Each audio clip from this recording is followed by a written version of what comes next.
আমাদের কাছে খুব ভালো লেগেছে, কারণ এই খাবারটা যদি ওরা খায় এখন নিয়মিত তাহলে আমাদের খাদ্য খরচ অনেক অংশে কমে যাবে। তো যাই হোক, হাঁসগুলিকে ছেড়ে দিয়ে ওদের খাবার দিয়ে এখন আমাদের মূল কাজ হচ্ছে আমরা ডিমগুলিকে সংগ্রহ করার চেষ্টা করব।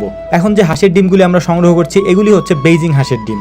ডিমগুলি সংগ্রহ করার পর আমাদের যে আরেকটি হাঁসের শেড রয়েছে, মানে দেশি হাঁস এবং খাকি ক্যাম্বেলের যে একটা শেড রয়েছে, এই হাঁসগুলিকে ছেড়ে দেবো এবং দেখার চেষ্টা করব যে এই হাঁসগুলি যে আমরা খাবারগুলি বানিয়েছি ওই খাবারগুলি খায় কিনা। দেখলাম যে এই হাঁসগুলিও খুব সুন্দর করে খাবারটা খাচ্ছিল। তো যাই হোক, আলহামদুলিল্লাহ এই কাজগুলি করার পর এখন আমাদের মূল একটা কাজ হচ্ছে এই ডিমগুলিকে সংগ্রহ করে, মানে দেশি হাঁস এবং খাকি ক্যাম্বেলের যে ডিমগুলি আছে এই ডিমগুলিকে সংগ্রহ করে একত্রিত করে এই ডিমগুলিকে সুন্দর করে ধুয়ে পরিষ্কার করে আমরা ইনকিউবেটর মেশিনের মধ্যে দিয়ে দেবো যতটুকু আমাদের মেশিনে জায়গা রয়েছে, এবং বাকি যে ডিমগুলি রয়েছে ওই ডিমগুলি আজকে আমরা বিক্রি করে ফেলবো। তো যাই হোক, আলহামদুলিল্লাহ গত কয়েকদিনে হাঁসগুলি যে ডিম পেরেছে এই ডিমগুলিকে আমরা একত্রিত করে বাইরে নিয়ে এসেছি। বাইরে আনার পর একটা পাত্রে পানি ঢেলে এটার মধ্যে আমরা জীবাণুনাশক দিয়ে সুন্দর করে এই ডিমগুলিকে এখন পরিষ্কার করে নিব, এবং এই ডিমগুলির মধ্যে কিছু ডিম আমরা আমাদের ইনকিউবেটর মেশিনে দেবো, যেটা আমি আপনাদেরকে দেখাবো, এবং বাকি কিছু ডিম হচ্ছে আমরা বিক্রি করে ফেলবো, কারণ আমাদের ইনকিউবেটর মেশিনের ভিতরে পর্যাপ্ত পরিমাণে জায়গা নেই। এর আগে আমরা এমনিতেই হচ্ছে 100 প্রায় বেইজিং হাঁসের ডিম দিয়েছি এবং দেশি হাঁস দিয়েছি প্রায় 300-র মতো। তো এমনিতেই আমাদের মেশিনের মধ্যে তেমন একটা জায়গা নাই, তাই আমরা যতগুলো ডিম দিতে পারি প্রায় 200-র মতো ডিম আমরা দেওয়ার চেষ্টা করব, যদি দেওয়া যায় আর কি।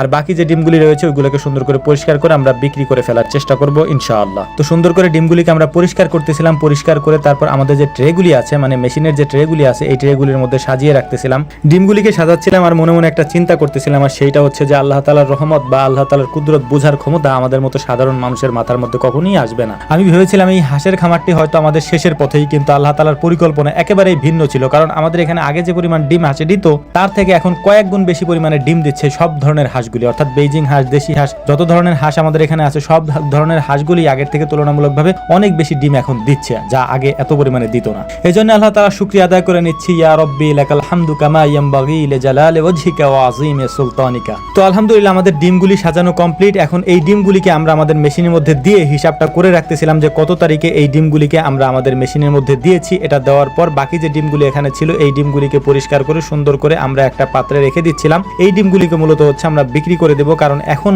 আপাতত আমাদের মেশিনে জায়গা নাই, এই যে কারণে হচ্ছে এই ডিমগুলিকে আমরা এখন দিতে পারতেছি না। পরবর্তীতে আগামী মাসে যখন মেশিনে জায়গা খালি হবে বা নতুন যদি মেশিন আমরা আনি তখন এই ডিমগুলিকে আমরা দিয়ে দেবো ইনশাআল্লাহ। তো আমাদের জন্য দোয়া করবেন। আসসালামু আলাইকুম রাহমাতুল্লাহ।